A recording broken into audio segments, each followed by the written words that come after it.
Oo, paglalangini kami ang makapisakanamo, ilabi na Ginoo ang among pag-celebrate karon sa maabot na adlaw tawhan ng meeting o sa iyang pagkakaupuhon sa pabalik dito sa kanyang lugar. Lahat ng Ginoo na panalanginan, paglalagtan mo siya, tagaan mo siya sa kanunay, prinso o kabaskog sa panglawas. So Ginoo, salamat sa friendship na gihatag nimo ni ining buha na ginawad kami na ang grasya o ang kalinaw magkapabilin ka na mo sa usap-usapan ng natulog ka Ginoo na makahatag kami o positive feedback sa pangalan mo na sa mga paligid.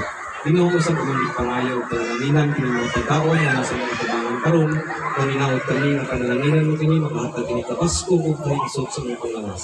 So Ginoo sa mga tao nga walay kitaon karon mga tanan, wabot ug ang inyong mga kitaon na ug manahatag ug kapabawan sa kanila.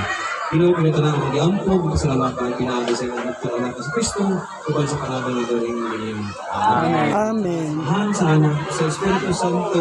Amen. Happy birthday to you. Happy birthday to you. Happy birthday to you. Birthday. Happy birthday to you. Happy birthday.